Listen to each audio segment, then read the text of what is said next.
Donc nous arrivons au chapitre 11 de cette première lettre de Paul aux Corinthiens. Euh, J'imagine que vous avez pas mal de souvenirs encore de tout ce qu'on est en train de voir avec un Corinthien. Peut-être rappeler simplement que donc l'auteur, c'est bien l'apôtre Paul, qu'il écrit à une église à Corinthe, une église que on a appris à connaître au fur et à mesure des chapitres. Et c'est une église qui a envoyé des questions à l'apôtre Paul. Et Paul, depuis le chapitre 7, eh bien, est en train de répondre à ces différentes questions. Le contenu de la lettre, il y a pas mal de recadrage, parce qu'on est avec une église qui a quand même pas mal de problématiques. Et Paul ne mâche pas ses mots avec cette église et il essaye vraiment de remettre les choses dans la bonne direction.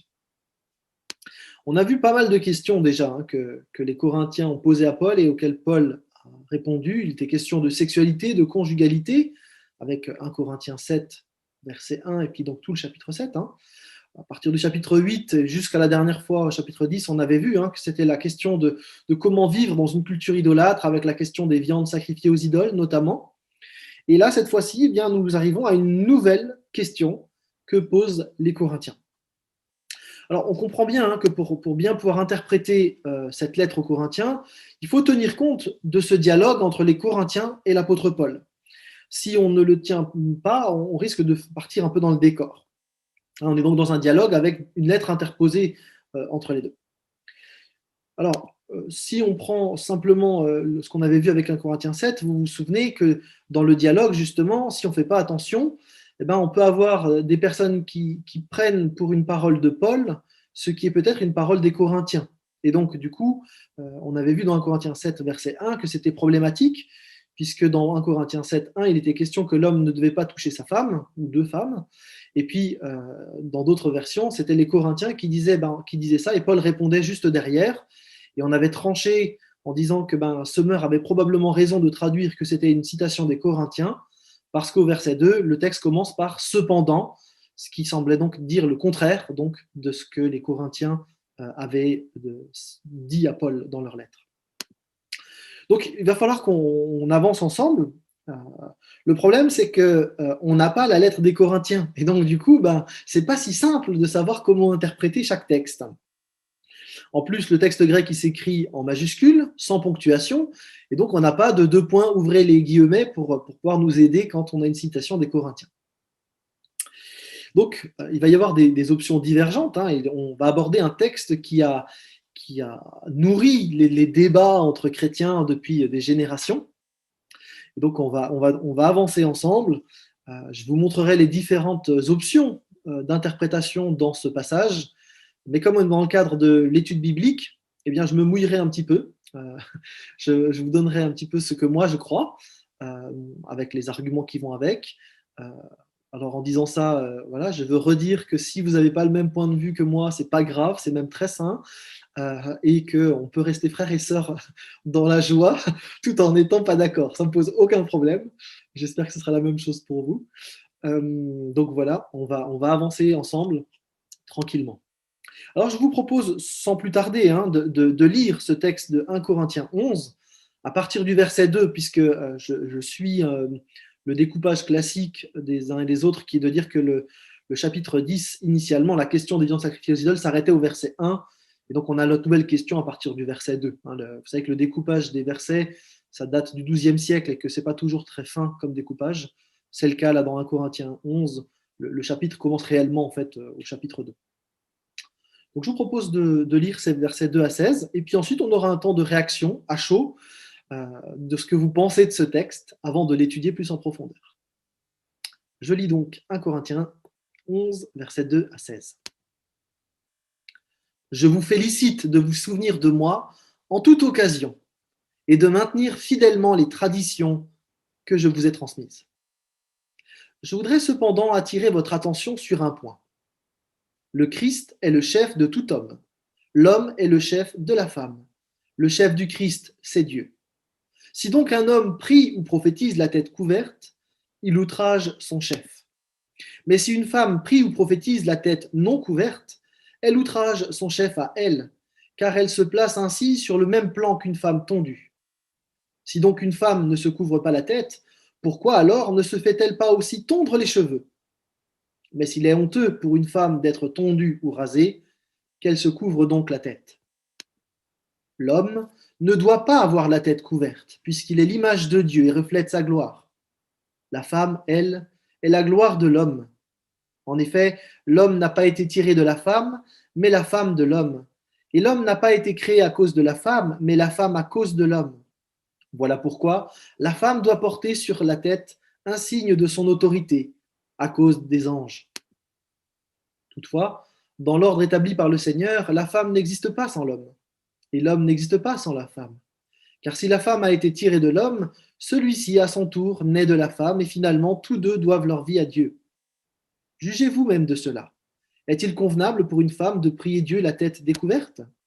Ne paraît-il pas naturel à tout le monde que c'est une indignité pour un homme de porter des cheveux longs, mais qu'une longue chevelure fait l'honneur à la femme? Car la chevelure lui a été donnée pour lui servir de voile. Si quelqu'un s'obstine à contester, nous lui répondons que ce qu'il propose n'est ni notre pratique, ni celle des églises de Dieu. Donc, on va, avant d'entrer dans le détail de la partie polémique, on va commencer par le verset 2. C'est une déclaration un peu surprenante. Je ne sais pas comment vous la vivez, mais quand on considère tout ce que Paul a écrit dans la lettre pour corriger les Corinthiens avec leurs mauvaises pratiques, c'est quand même assez étrange de trouver des félicitations en plein milieu au chapitre 11, après tout ce qu'on a vu sur les viandes sacrifiées aux idoles, sur la conjugalité, etc. Donc c'est assez étonnant.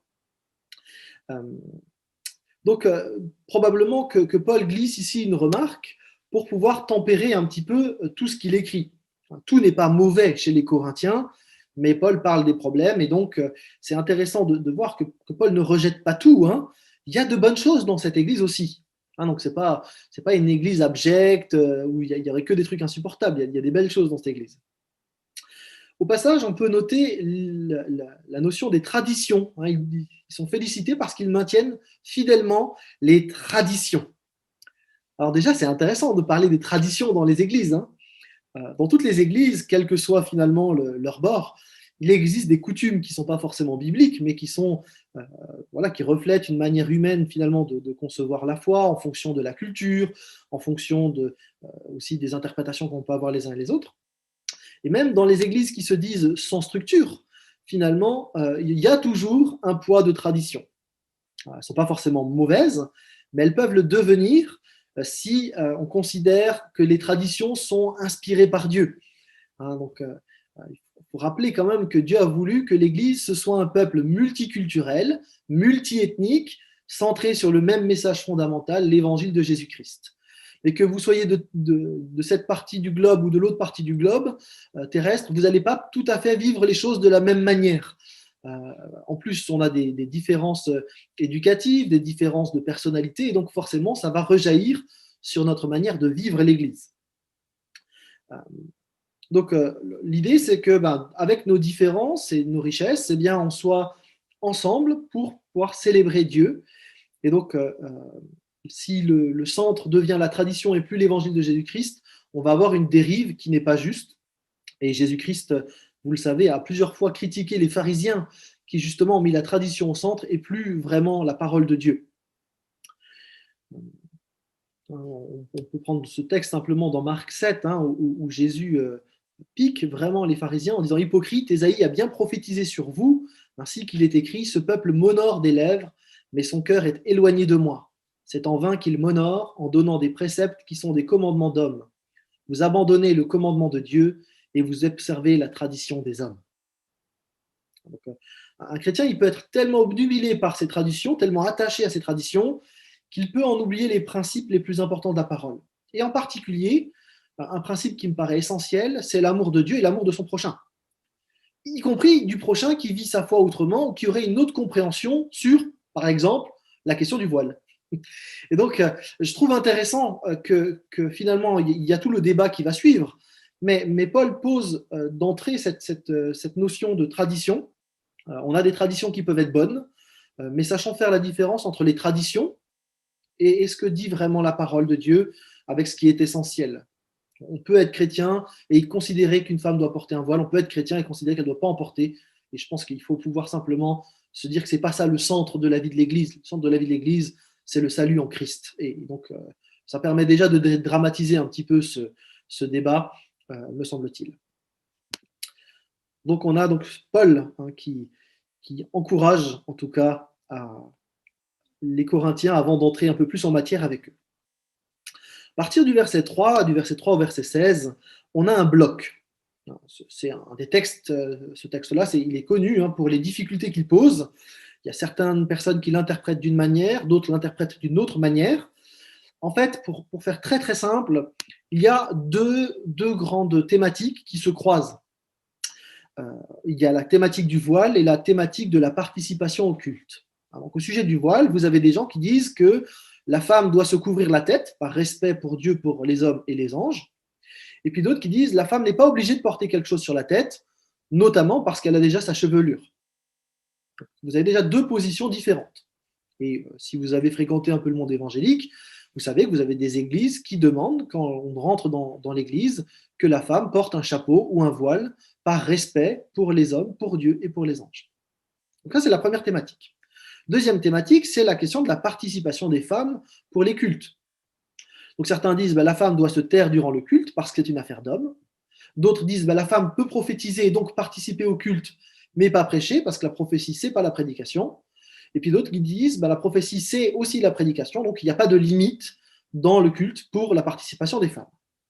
Et donc, en fonction de la manière dont vous interprétez ces différents éléments, vous avez en gros l'éventail de toutes les possibilités d'interprétation évangélique qui sont défendues sur ce sujet-là. Ça va jusque-là ? Alors, on va essayer d'avancer un petit peu. Et on va essayer de voir aussi comment nous on se positionne, puisque en fait ces différentes interprétations elles existent, on veut les respecter en tant que telles. En même temps, quand on est une église locale, forcément il va falloir qu'on ait une pratique quand même. Et donc c'est pour ça que je vais me mouiller un petit peu tout à l'heure. C'est pour vous dire aussi comment nous, avec les anciens, il y a quelques années, on a réfléchi à ces questions-là, on a débattu entre nous, on a lu les différentes interprétations, et finalement on a été convaincus par une interprétation pour pouvoir ensuite avoir une pratique d'église cohérente.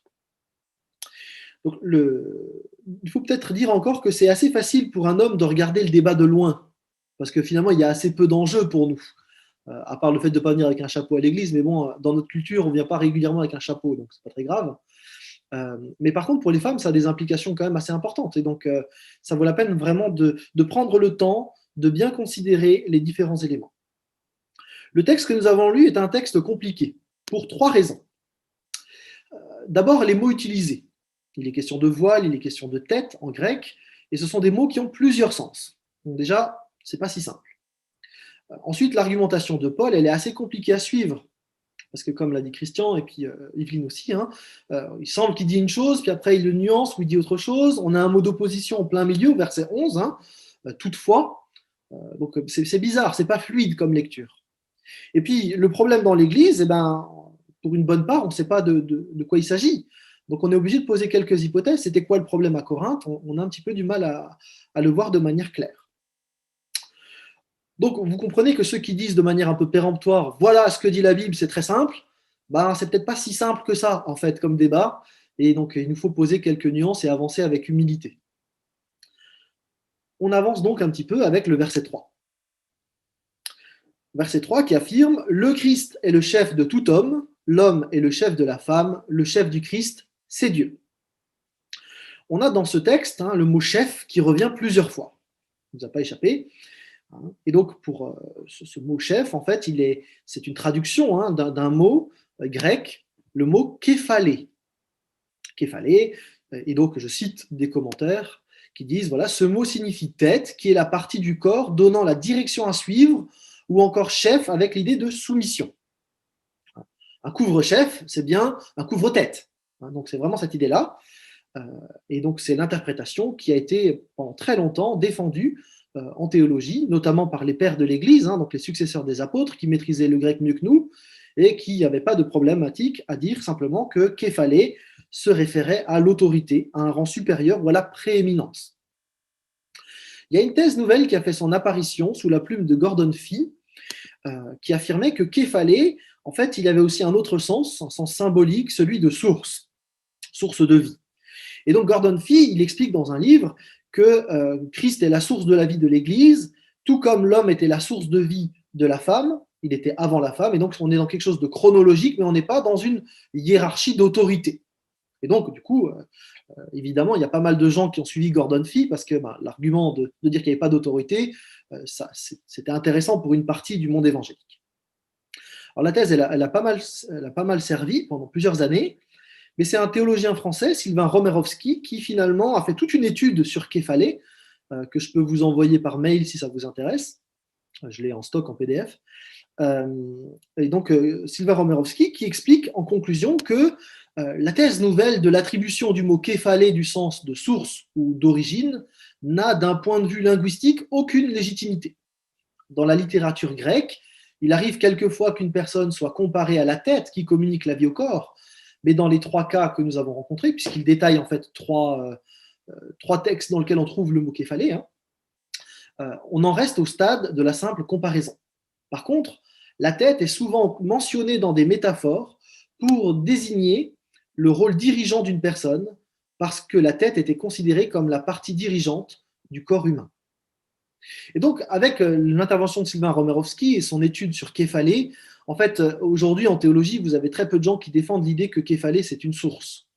En fait, les arguments de Sylvain Romerovski sont très forts, et donc aujourd'hui, on maintient que le mot Képhalé bien signifie tête, avec l'idée de chef, avec l'idée d'autorité qui va avec.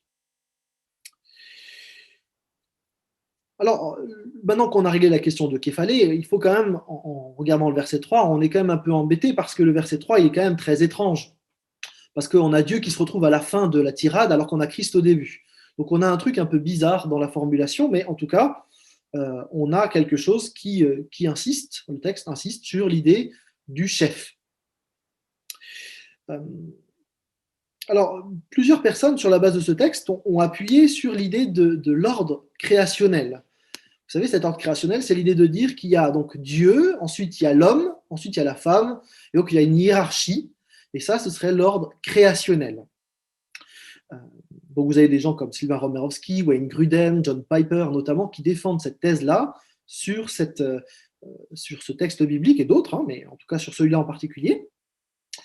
Et on avait déjà vu dans la question du ministère féminin, je vous renvoie vers les vidéos que j'ai faites à ce sujet, que vous retrouvez sur la chaîne, mais il y a d'autres manières de comprendre l'ordre créationnel. Vous avez certains qui disent qu'au départ, il y avait bien, l'ordre créationnel, c'était que l'homme et la femme étaient égaux devant Dieu, et puis il y a eu une perversion de l'ordre créationnel avec la chute, qui a donné donc une hiérarchie.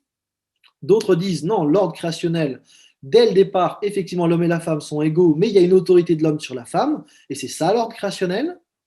Et puis vous en avez d'autres qui disent que, en fait, on n'est pas dans un ordre créationnel, mais un ordre institutionnel, c'est-à-dire que l'homme et la femme sont égaux devant Dieu, mais effectivement, dans le cadre du couple marié, le mari a autorité sur son épouse. Donc vous voyez, il y a trois options différentes. Et donc, c'est vrai qu'avec ce texte d'un Corinthiens 11, on a quand même l'impression que l'option 2, savoir d'un ordre créationnel avec une hiérarchie homme-femme stricte, est appuyée par ce texte-là. Donc je vous remets les trois. Donc l'homme a autorité sur la femme, visiblement, dans le texte d'un Corinthiens 11, c'est ce qu'il faudrait maintenir. Pardon, j'ai un truc qui a failli tomber. Voilà. Donc on a dans ce texte quelque chose qui penche vers cette deuxième option, avec une simplification, puisque du coup on ne fait plus la nuance entre le statut devant Dieu d'égalité, mais tout de suite vraiment la hiérarchie. Et c'est vrai que le texte semble induire une notion de hiérarchie au niveau de la nature de l'homme par rapport à la nature de la femme, avec la notion de chef. Avant de discuter ensemble, on va encore avancer un petit peu. On a au verset 4 et 5 une application pratique dans le cadre du culte public de cette autorité de l'homme sur la femme. On peut déjà noter quand même au passage quand même que les hommes et les femmes sont ensemble dans le cadre du culte et qu'ils font exactement la même chose. Ils prient et ils prophétisent. Donc il y a une forme d'égalité pratique dans le culte. La seule différence, c'est la tête qui est couverte chez la femme et découverte chez l'homme dans ce texte. Alors il y a tout un débat sur ce que recouvre la question de la prophétie. Donc certains disent voilà, c'est une parole inspirée de Dieu, une révélation. D'autres disent c'est une parole inspirée de Dieu mais qui peut être travaillée. D'autres disent c'est les deux en même temps. Et donc, vous avez en gros certains qui font une distinction entre prophétie et enseignement avec autorité. Donc là, il y a un débat ici. Euh, donc, on ne va pas maintenant discuter de la prophétie là tout de suite dans le cadre de cette étude. Mais il faut simplement réaliser qu'à l'époque, les cultes ne se passaient pas comme on les vit aujourd'hui. Il y avait des temps de prière, des temps d'exhortation, des temps de chant, des temps de partage, et les uns et les autres intervenaient. Et donc, simplement, la question de savoir, c'était de savoir si dans l'enseignement, je dirais, doctrinal, il n'y avait que des hommes qui parlaient, ou si des femmes pouvaient aussi parler. Et ça, donc, ça fait partie du débat. En tout cas, dans le livre d'un Corinthien, dans ce texte d'un Corinthien, on voit des hommes et des femmes qui font la même chose. Et on retrouve d'ailleurs dans la vie, dans le livre des Actes, par exemple, que les hommes et les femmes faisaient et agissaient de la même manière.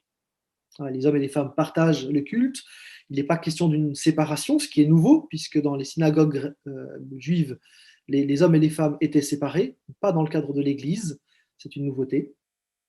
Et comme les femmes sont avec les hommes, il est impensable qu'elles ne participent pas, puisqu'un des cultes où il y a des personnes qui sont juste là en spectateurs, ça n'a pas de sens bibliquement.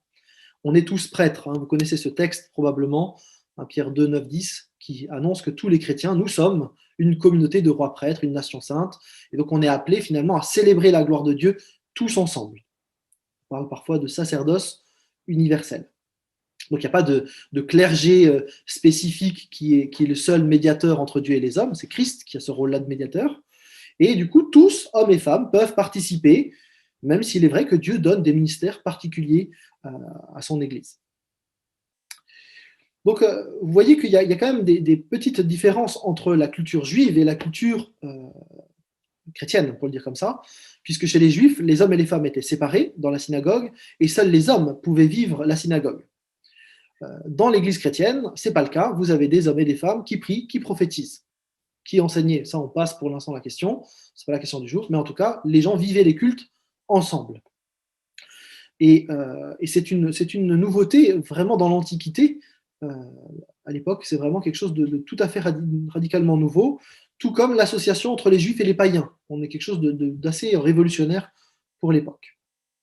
On peut prendre un texte dans Actes qui le montre simplement.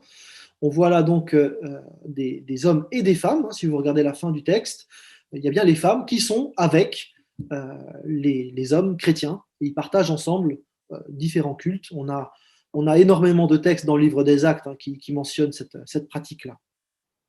Précision importante, puisque tous vivent la communion, tous ensemble vivent le culte, et on peut noter effectivement qu'à la Pentecôte, tous et toutes ont reçu le Saint-Esprit. Ce qui d'ailleurs confirme une prophétie de l'Ancien Testament qui disait que vos fils et vos filles prophétiseront, pas que vos fils. Dans le texte qu'on a donc sous les yeux, le problème, c'est donc pas qu'une femme participe au culte, mais c'est qu'elle le fasse la tête non couverte. Le texte précise que si la femme n'a pas la tête couverte, elle déshonore sa tête, son chef, à elle. Le verset 6 montre bien que c'est une question d'honneur. Si une femme ne se couvre pas la tête, eh bien qu'elle se rase les cheveux, nous dit le texte. Ça paraît un peu radical, et là peut-être il vaut la peine de prendre un temps d'arrêt sur le contexte. Parce qu'au 1er siècle, c'est la coutume quasi universelle pour les femmes de bien, qu'elles soient de culture grecque ou de culture juive, qu'elles se couvrent la tête. Et donc il semblerait que c'était les prostituées qui ne portaient pas de voile ou qui avaient la tête rasée, ou les cheveux coupés. D'ailleurs, on sait que les cheveux coupés, c'était souvent la sanction qui était infligée aux femmes adultères. Donc les cheveux courts, c'était que si vous étiez une femme avec des cheveux courts, c'est que vous aviez été surpris dans l'infidélité. Vous avez des traités juifs, je vous en lis un, le traité Ketuvot 72a, qui précise « Il est honteux pour les filles d'Israël d'avoir la tête découverte.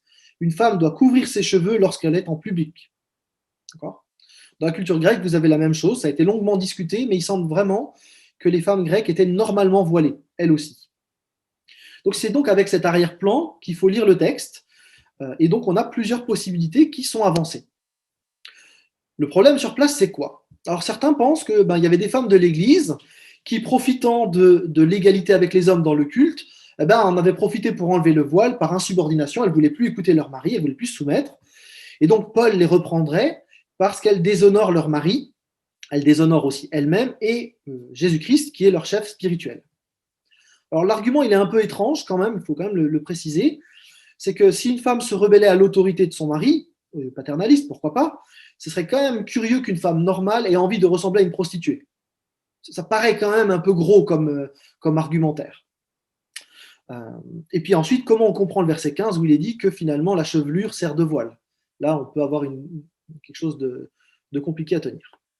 Deuxième option, certains ont noté que dans les pratiques païennes, et notamment, on a dit, il y a le culte d'Aphrodite pas loin, les femmes intervenaient en laissant les cheveux lâchés, non coiffés, pour montrer l'inspiration divine. Donc plus vous aviez les cheveux un petit peu comme ça en vrac, plus c'était pour montrer que vous étiez inspiré par la puissance de tel esprit. Et donc, en plus, comme les cultes païens ils sont marqués par la débauche sexuelle, on aurait là des liens. Le texte a peut-être en vue cette pratique et dirait alors qu'il ne faut pas se présenter devant Dieu de cette manière-là, mais d'une façon propre, coiffée, dans une attitude respectueuse envers Dieu. Dernière option, et c'est en général l'option qui est retenue parmi les commentateurs évangéliques, c'est que le texte insiste surtout sur la différence entre hommes et femmes pour qu'on ne puisse pas les confondre. À l'époque, et en particulier à Corinthe, la différence entre un homme et une femme, c'est soit la longueur de la toge, mais bon, ça se joue à quelques centimètres, soit la chevelure. Et on est à Corinthe, et vous savez qu'à Corinthe, on est dans une débauche sexuelle dans tous les sens, et donc on sait que certaines prostituées étaient rasées pour attirer les hommes. On a aussi une société qui est très homosexuelle, où il y a une confusion de genre, avec des femmes qui se font passer pour des hommes pour des femmes, il y a de l'homosexualité aussi. Et donc, du coup, il est possible que la problématique, elle soit plutôt de cet ordre-là, de la confusion des genres, que autre chose. Et donc, le texte insisterait beaucoup plus. Le problème, ce serait que les chrétiens de l'église de Corinthe doivent bien adorer Dieu en étant homme ou en étant femme, mais de manière visible. Bon, on va laisser pour l'instant de côté ce débat-là, et on va avancer encore un petit peu, et ensuite, on va essayer de trancher. Mais donc, je vais vous proposer de réagir dans un premier temps sur les versets 7 à 10. Donc on va les lire ensemble de nouveau, et puis on va réagir ensemble, mais que sur ces versets, d'accord ? On discutera de l'ensemble un peu plus tard. L'homme ne doit pas avoir la tête couverte, puisqu'il est l'image de Dieu et reflète sa gloire. La femme, elle, est la gloire de l'homme. En effet, l'homme n'a pas été tiré de la femme, mais la femme de l'homme, et l'homme n'a pas été créé à cause de la femme, mais la femme à cause de l'homme. Voilà pourquoi la femme doit porter sur la tête un signe de son autorité à cause des anges. Donc je veux vous faire réagir et j'aimerais que vous puissiez me dire qu'est-ce que vous pensez de ces affirmations. Est-ce que vous les trouvez conformes à l'enseignement biblique que vous connaissez? Est-ce qu'il y a des textes parallèles à ces enseignements? Voilà, donc je vous laisse réagir.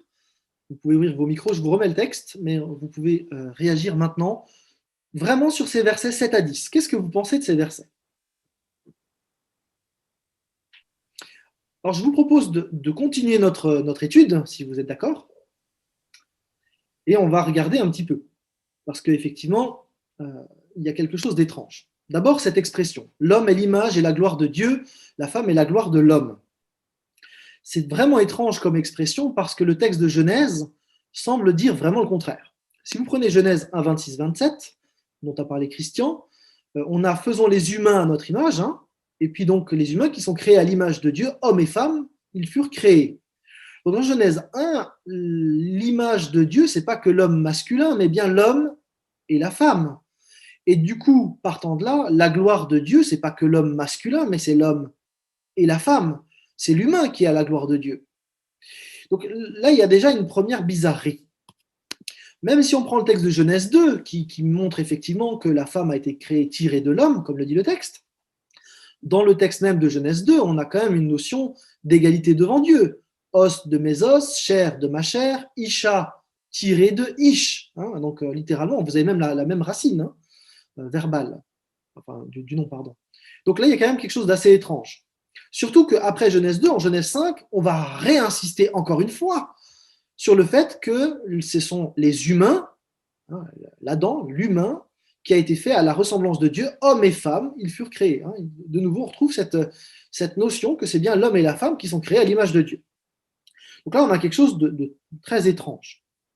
Bibliquement, on doit tenir le fait que les hommes et les femmes ont été créés à l'image de Dieu et non pas seulement l'homme masculin. Là, il y a une curiosité qu'il va falloir qu'on s'en occupe. Il y a un autre élément étrange, et c'est Hervé qui l'a souligné le premier, c'est cette question dans ce texte, hein, la femme doit porter sur la tête un signe de son autorité à cause des anges. Bon, déjà, est-ce que la femme, elle doit porter un signe de son autorité de son mari ou de son autorité à elle? Le verset semble plutôt dire, alors en français comme en grec, que c'est son autorité à elle. Donc là, il y a quelque chose d'étrange. Et puis, je ne vais pas entrer dans le débat sur cette question d'autorité, mais c'est quoi cette histoire d'ange aussi? Il y a vraiment quelque chose de très bizarre. Nulle part dans le texte biblique, il est question qu'on devrait porter des signes pour les anges ou qu'il faudrait composer avec eux d'une manière particulière lors des cultes. Dans aucune lettre de Paul, il est question de ça. Or, si c'était une thématique importante, nul doute qu'on la retrouverait ailleurs. S'il fallait que notre comportement soit d'une certaine manière à cause des anges, on en ferait mention, je sais pas, dans Romains, dans Galates, dans Éphésiens, dans Philippiens. C'est pas le cas. Donc là, on a vraiment deux éléments bizarres. Et ces éléments bizarres doivent nous mettre la puce à l'oreille. Il y a quelque chose de louche dans le texte. Quand on regarde le texte dans son ensemble, là, on a là ces textes en rose qui sonnent bizarrement quand même. Hein. Le fait qu'elle outrage son chef à elle si elle prie ou prophétise la tête non couverte. Bon, pareil, on ne le retrouve pas ailleurs. Hein. Donc elle doit se couvrir la tête, l'homme est l'image de Dieu, reflet de sa gloire, mais la femme, elle est la gloire de l'homme. Bon, c'est curieux. Quand on fait la somme de toutes ces choses louches, on peut quand même se poser la question, surtout si on se souvient que dans 1 Corinthiens 7, c'était les Corinthiens qui avaient dit quelque chose, on peut se poser vraiment la question de savoir si c'est vraiment Paul qui parle ou si on n'est pas en face d'une citation des Corinthiens.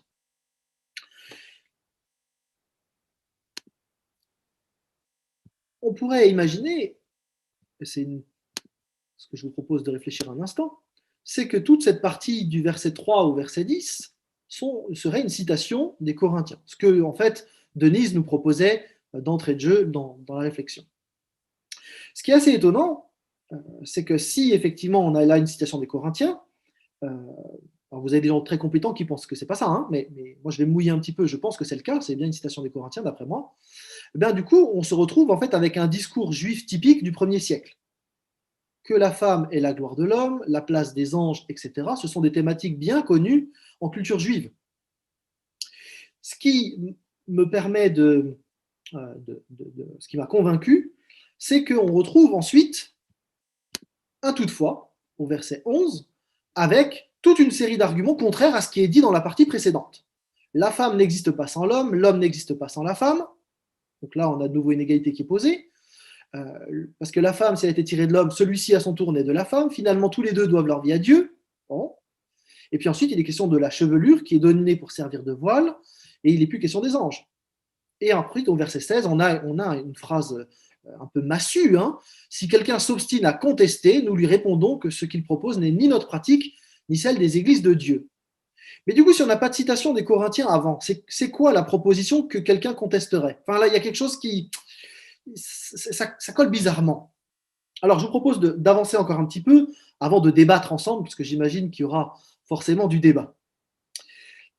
Le mot toutefois, qu'on vous trouvez au verset 11, hein, ce mot, c'est le mot plané, hein, qui marque l'opposition. Alors, si Paul s'oppose à lui-même, ça ne paraît pas possible, si c'était frontal. Alors, certains disent il nuance ses propos, donc il affirme une hiérarchie, puis ensuite il nuance un peu son propos. Ça, c'est une option qui est défendue. D'autres vont dire, mais en fait, il s'oppose aux Corinthiens. Hein, il s'oppose à la notion de hiérarchie stricte entre l'homme et la femme, de ce point de vue-là. Et donc là, il y aurait une réponse de Paul, une réponse assez forte. Alors,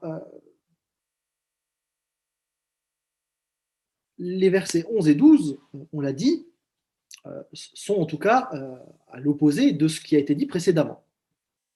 Et pour le coup, la femme n'existe pas sans l'homme et l'homme n'existe pas sans la femme. Quand on regarde les textes de Genèse, ça nous paraît beaucoup plus cohérent avec cette idée d'une humanité qui est en deux, homme et femme, il les créa. La femme ne peut pas être sans l'homme et l'homme ne peut pas être sans la femme. Là, on retombe sur nos pieds au niveau de la Genèse, quelque part. Hein. Et puis, si la femme a été tirée de l'homme, là, on a l'enseignement de Genèse 2, à son tour, l'homme naît de la femme. Oui, os de mes os, chair de ma chair. On retrouve cette complémentarité qui me semble ressortir du texte de Genèse 2. Et tous deux doivent leur vie à Dieu, Ben oui, c'est bien cette notion-là, que l'un et l'autre sont à la gloire de Dieu, ensemble, ils doivent aussi l'honorer. Donc, dans ces versets, en tout cas des versets 11 et 12, on reviendra sur les versets précédents, mais en tout cas dans ces versets, très clairement, Paul affirme que devant Dieu, l'un et l'autre ont la même valeur. Difficile de dire le contraire. Dieu a créé les humains avec une différence de sexe pour qu'ils puissent prolonger l'humanité en se multipliant, mais ils sont bien humanité ensemble. Ils ont l'image de Dieu ensemble tous les deux, et ils ont la vocation de prolonger l'humanité, de vivre pour la gloire de Dieu ensemble. Au passage, je trouve quand même assez étrange qu'on souligne très rapidement dans certaines églises les versets précédents et qu'on passe un peu vite les versets du bas, alors qu'ils sont dans le même texte. En tout cas, cette égalité devant Dieu n'enlève pas la question de la primauté, la primogéniture d'Adam ou celle d'un éventuel ordre dans le couple marié. D'accord? On n'est pas en train de parler de ça. Mais le texte ici insiste sur le fait qu'il y a une égalité de statut devant Dieu. Et donc, même si on veut affirmer que hommes et femmes ont des rôles différents dans le cadre du couple marié, ce que je crois par ailleurs, on ne peut pas dire qu'ils n'ont pas la même valeur. Ce ne serait pas juste. Ce texte-là nous l'interdit, tout comme d'autres textes. Donc, le texte d'un Corinthien fait vraiment plusieurs échos à des pensées typiquement juives du 1er siècle. Si on a une citation des Corinthiens, influencée par des enseignants juifs, le texte devient soudainement assez cohérent. La présence des anges, la question du voile, la gloire de l'homme, mais aussi la compréhension hiérarchique absolue entre la nature même de l'homme et la nature de la femme, là, ce sont effectivement des thématiques qui sont tout à fait juives, et le toutefois, du coup, devient tout à fait clair si c'est une citation des Corinthiens. En fait, il est assez compliqué de tenir le texte autrement que de cette manière-là. Parce que même si on essaye de nuancer, il n'est pas facile d'expliquer du coup les versets 4, 5, 6. C'est assez compliqué si on n'y a pas une citation des Corinthiens. Et donc il y a toute une gymnastique intellectuelle à faire là qui me paraît assez compliquée. Et c'est ce qui m'a convaincu de finalement y voir une citation des Corinthiens. Les Corinthiens, peut-être sous l'influence de certains enseignants juifs, étaient visiblement gênés de ce que des femmes ne soient pas marquées comme inférieures aux hommes au sein de la communauté chrétienne. Et donc Paul répondrait ici de manière catégorique en affirmant la même dignité et la même valeur des hommes et des femmes devant Dieu. Mais les versets 13 et suivants ont quand même leur importance. Et avant de débattre, parce que je sais que vous avez envie de le faire, il faut terminer l'étude du passage. Parce qu'en affirmant l'égalité de statut devant Dieu, Paul en même temps ne prône pas le mélange des genres. Donc ça, vous avez je reviens là. Au contraire, il invite un homme à paraître comme un homme et à une femme à paraître comme une femme. Alors évidemment, il ne faudrait pas ici tirer ce texte de son contexte culturel et condamner aujourd'hui les hommes avec des cheveux longs. Ça n'a pas de sens. Ou condamner des femmes avec des cheveux courts aujourd'hui. Ça n'a pas plus de sens. Mais Paul, il pose un principe.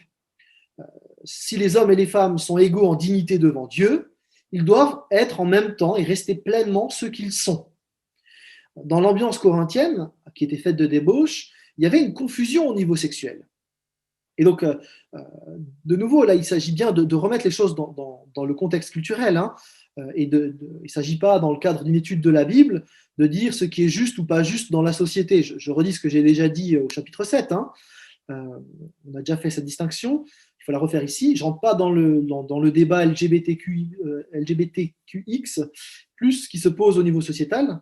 Je considère que c'est l'État qui doit légiférer pour que tous puissent vivre en sécurité et en paix dans la société en fonction de leurs croyances. Et d'ailleurs, au passage, je condamne tout acte de méchanceté à l'égard des personnes qui ont une autre approche de celle qui semble se dessiner du texte biblique. À aucun moment, les chrétiens ne devraient être agressifs physiquement, même verbalement ou symboliquement, à l'égard de ceux qui vivent leur sexualité de la manière qu'ils pensent juste et légitime.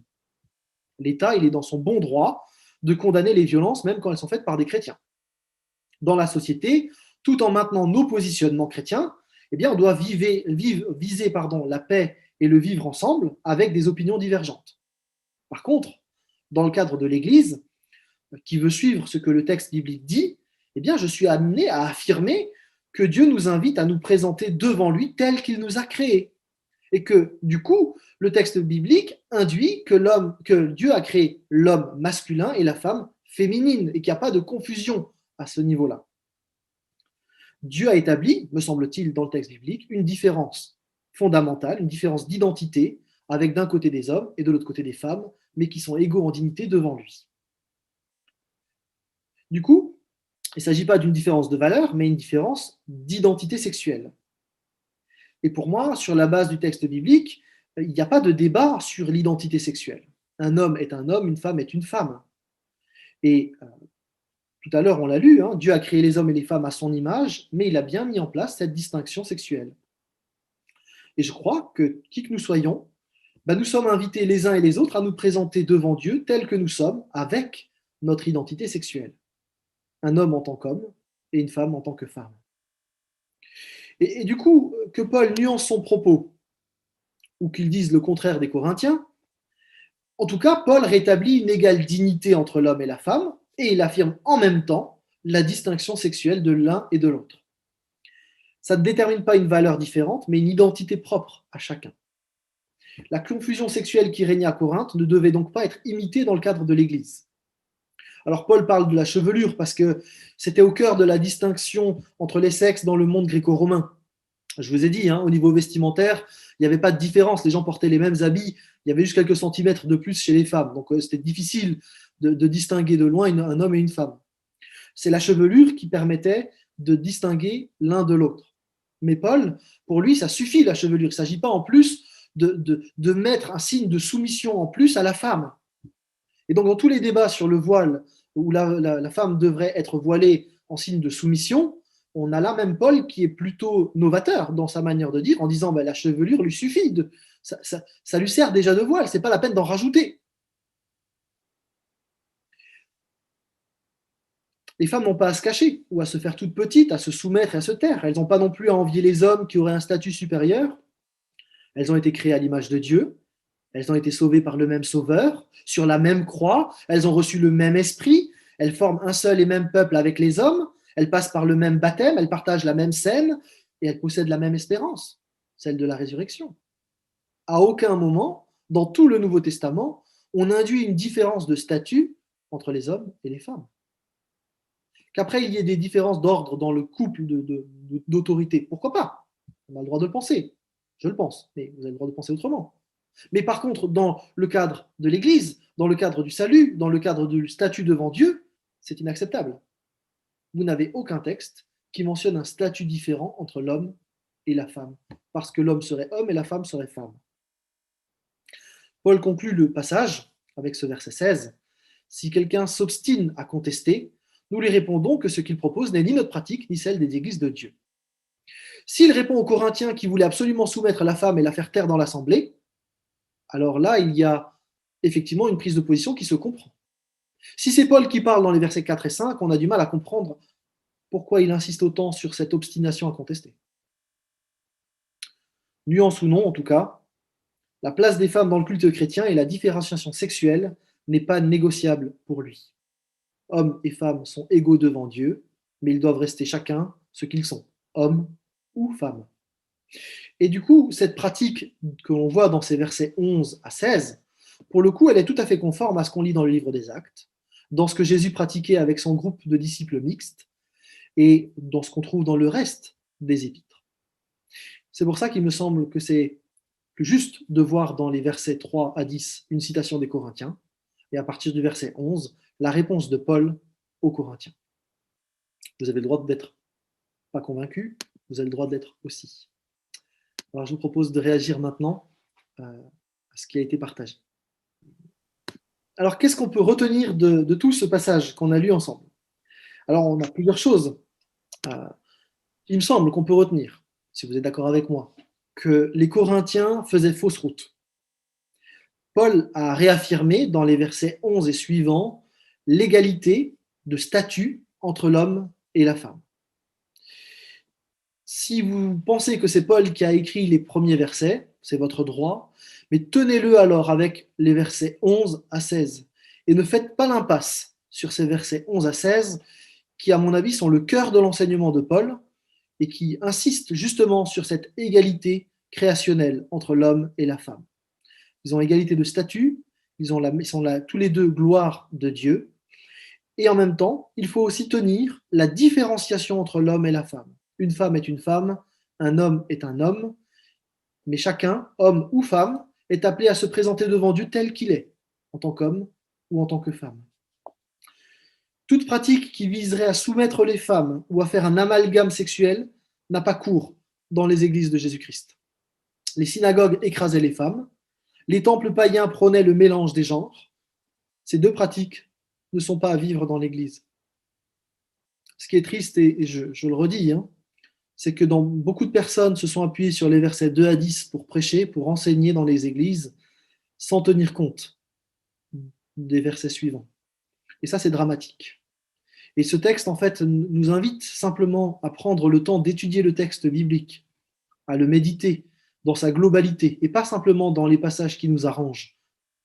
Et donc, je voudrais terminer sur cette invitation à méditer le texte biblique et à le creuser pour pouvoir grandir dans notre compréhension théologique et donc avoir une saine pratique ensuite.